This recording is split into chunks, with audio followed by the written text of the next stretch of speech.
Hopefully this works. Hello everyone. Well, it's so funny coming on a Facebook Live and saying hello everyone and there's no one there. But maybe hello everyone in the future that's watching this. Sarah Watt joining you for the Sarah Watt Show. I don't know what episode we're up to, but that's kind of fitting about what I want to talk to you guys about today. And sorry, I'm going to try and hold the camera as much still as possible, but my sister is a crazy driver. We're being very bad. We're braking. No, we're not really. We're probably 1.5 meters apart. I'm just going to squish over to the door. And there is one, well, maybe there's a couple of national parks left on the Sunshine Coast that are still open. Because we love to climb things and get outdoors. It's one of the best things about living here on the Sunshine Coast. But they've closed all of our favourite spots. Mount Coolum's closed. The Glasshouse Mountains are closed. Biwa, Tiprigargan, all the big ones. So there's one up in Noosa called Karura, which is in Pomona, a part of the Noosa hinterland. And we're going to go climb it because apparently it's still open. So how did we get so lucky? So I'm doing my Facebook Live from the car heading there. So hopefully you guys don't get car sick. Hi Elena, can you tell me if you can hear me okay? I think it's fine, but just always nice to have that little bit of feedback that I am transmitting across the airwaves. Hello my love. I'm just gonna try and switch myself here so I can stabilize. There we go. So sorry as well, I was gonna do this Facebook Live last night, but apparently my sense of time and the days of the week at the moment don't really exist anymore. Hi Jason. So I booked the Facebook Live to do it 5:30 and give you guys another sunset from my back veranda, and then I realized I was actually doing the Right Voice Right Voice for You class with Chris Hughes, which started at 5 o'clock. So then I realized, and then I thought, well, maybe I can sneak off and just do a quick one from my back veranda for you guys. But man, 30 minutes in and I was like, I did not want to leave. Good. I did not want to leave my computer. This class, he's doing it across 4 days, 4 hours on Zoom. And it's been phenomenal. Don't ask me to tell you what he's talked about, but it's just been, yeah. So I really desired to be totally present for the whole class. So I'm sorry I didn't do my Facebook Live at the time I said, but here I am. And now you guys are in the car with us. Me and my sister. We're driving to go climbing things and we're very excited to be outdoors. We're being naughty a little bit, but not really. We're still sticking to the rules. So I think I was originally going to talk about money on this Facebook Live, but now I want to talk about time because I mean, really, I was the keeper of the calendar, basically. Oh my god, my sunglasses makes my arms look like you can see them, and then anyway, bright shiny things. Yeah, I was always before this big change in the world and before I started really looking at a few things, keeping track of meetings and time and stuff like that was huge for me. And if I was late for a meeting or I missed a meeting or my calendar wasn't perfectly reflecting everything that was going on, I would make myself so wrong. So how much are you guys willing to be wrong now? Is it just me, or is it I've been texting a few people and saying stupid things, totally missing the point of what they were saying, or making typos that read when autocorrect changes, I don't know, something into something really obscure and a little bit dirty maybe, and just how much I'm totally willing to be wrong now and judging myself so much less. And I'm kind of over this whole corona thing now as well, and how much it's just becoming this fucking totally invented reality. Dane here, I caught a little bit of the end of the Symphony of Possibilities class he's doing online this morning, and the bit that I caught was about him talking about how much the coronavirus is in Access. We talk about these vibrational virtual realities where basically it's a created reality, right?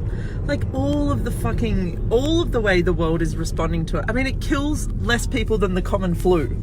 Like, the common flu kills more people than coronavirus.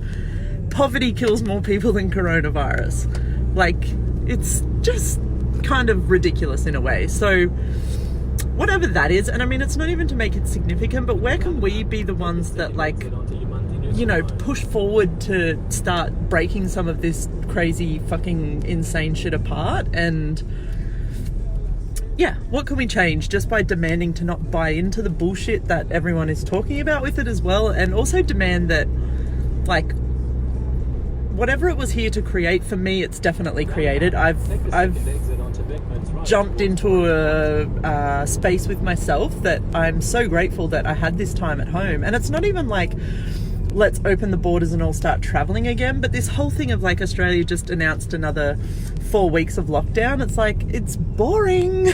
Like, hello, I want to go climb things and do things. I want to go to be able to go to the shop or have a meal out with a friend or something. So anyway, but I guess the thing that at the moment that is really up for me is this time thing. And I think I was on a meeting the other day and I'm like, it's Thursday today, right? And everyone's like, it's Tuesday.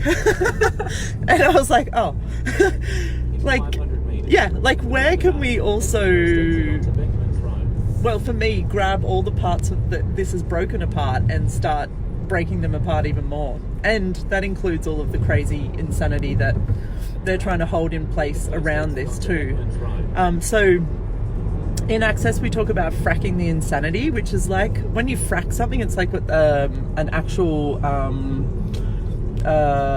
process they use in mining and finding like metals and oil and things in the ground, where they pump a huge amount of a substance like air or water or something into an area to break it open. So we talk a lot in Access about fracking the insanity, and you can do it with anything, but I've found this coronavirus and all this shit that people are trying to hold this really solid point of view. And time's another great thing to frack. Whatever shits up with your body, you can take the energy of the insanity of that and frack it. And fracking something's just a matter of, like, gathering the energy and then fracking it, basically. So have a play with that as well. And I wonder, even like with the constructs around COVID-19 and time and like whatever else is up in your guys' world, what if you played with fracking that insanity a little bit? Yeah, let's do it now. Let's frack some insanity. So yeah, whatever that is for you guys, like fracking the coronavirus.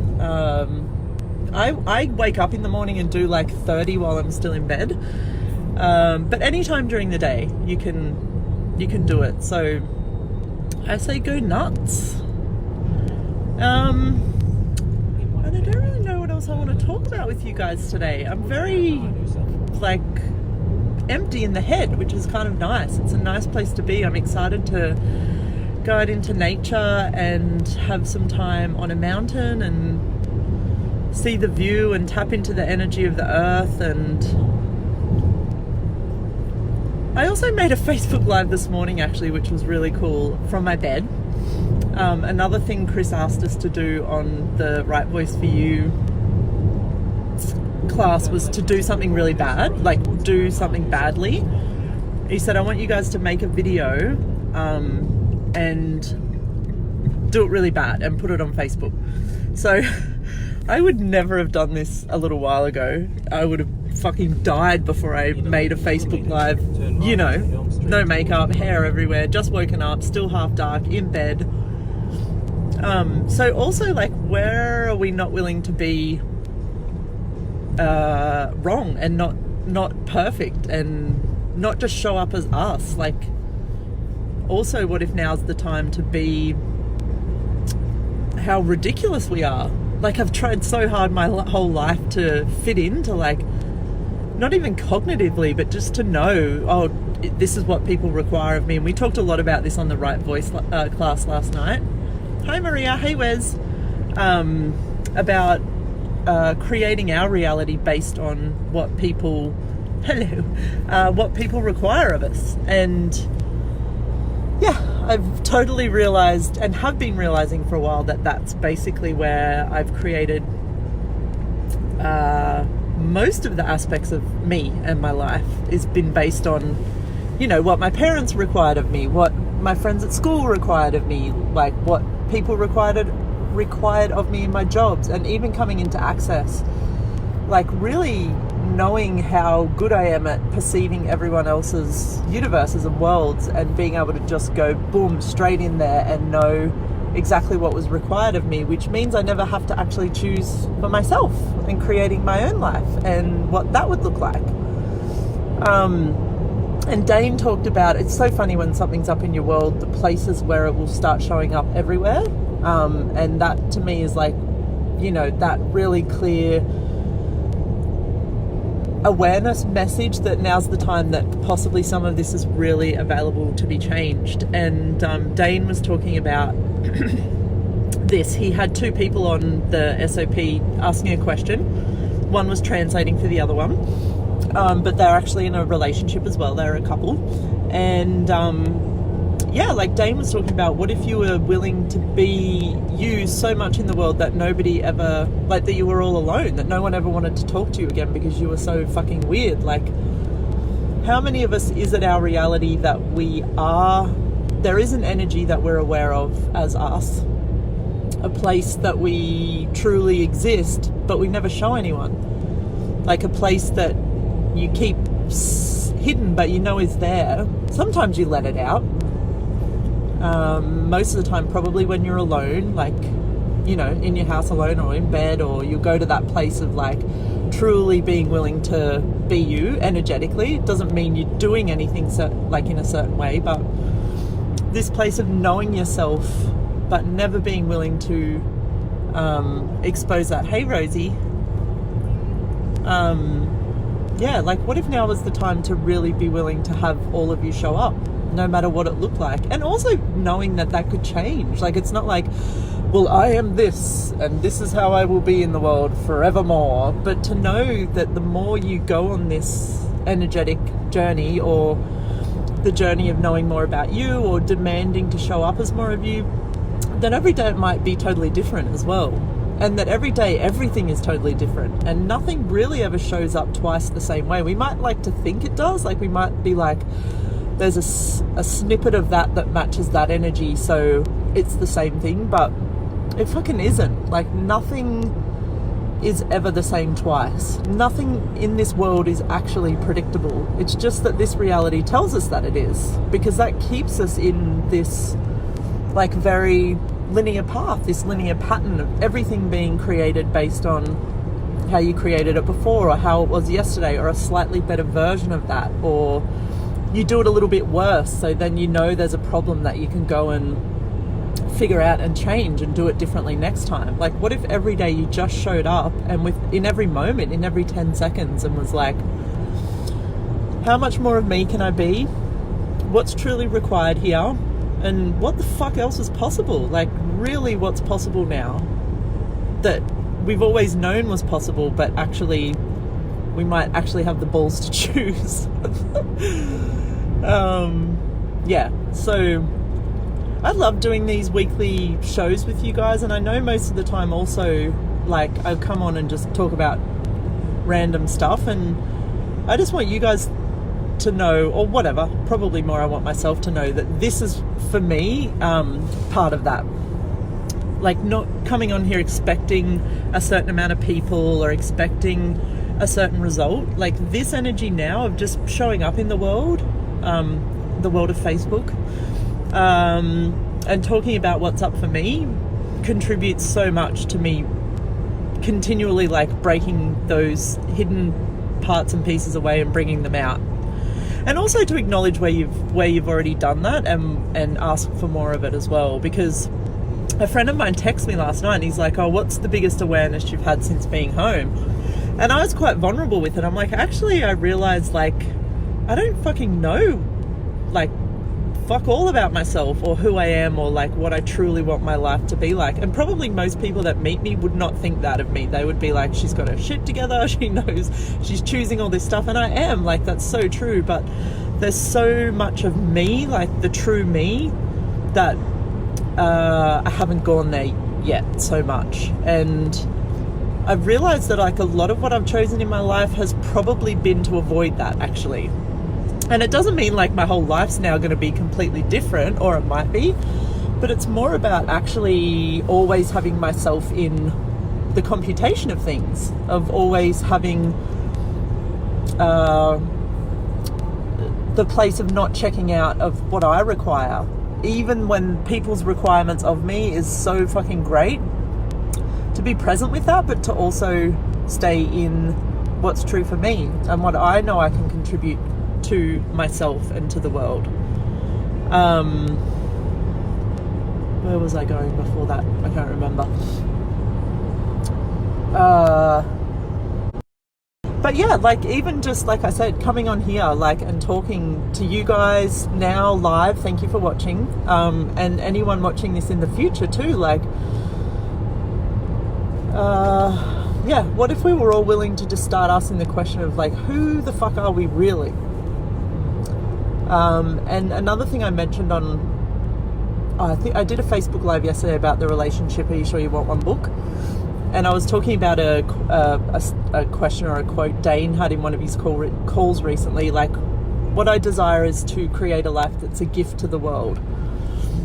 And that for me matches the energy so much of me, because there's no actual, there's no description to that. Like, a life that is a gift to the world could mean anything, could mean absolutely anything, and it could change every single day. So what if every day we woke up and asked, like, how could I create a life today? Not like a life based on yesterday, or a life that I'll get there eventually in 10 years, but a life today that is a gift to this world. And what would that look like? And it might be anything, like it could be anything. And the more I look at this, the more I get that our happiness and our joy is truly the things that create the big change in the world. Like, if there's something that makes you happy, fucking go and do it. I was talking to another friend who does like a style of fighting, and he hasn't done it for a while, but I can tell every time I talk to him that it lights up his world. And I'm like, well, fuck dude, go and do it. Like, you're going to make the world a better place. If there's something that lights you up like that and makes you happy, you might think, oh, it's just a sport or it's just a thing. Like, that's the shit that really creates the change in the world, where we have people willing to choose what truly makes them happy. So whatever it is for you guys, like, what if you chose 1, 2 or 3 things today that you really enjoy doing and do them just for you? Because you think you're doing it just for you, but actually you're probably contributing more to the world choosing that than you ever imagined. So I think I'm done talking. We're getting closer to the mountain. I'll take you guys some photos from the top. Maybe I'll even do another quick Facebook Live. Who knows? So thank you for watching. I adore you all. And yeah, what if today, and I mean, it's probably late if you're in Europe, so maybe tomorrow, you looked in and asked, like, how much more of you can you show up in the world? And pick those things that make you happy. Because what I find is when I'm choosing those things, more of me shows up. Like this, like moving my body, even when I'm all like, me, I didn't want to work out, I didn't want to, I go and do it, and I'm more of me. It's not even deniable at all. Like, that's just how it is. Like, when I go outside, I didn't want to go outside, I just want to sit in here. I go outside, I'm more of me. If I'm near my horses, I'm more of me. If I'm around certain people, I find more of me. Like, anywhere where that joy and happiness comes into your world, choose more of that and go for that energy. My good friend Dane here wrote a book once called Being You, Changing the World. And yeah, what if that's all it took to change the whole world? So from me and my sister, goodbye. Have fun. Bye-bye.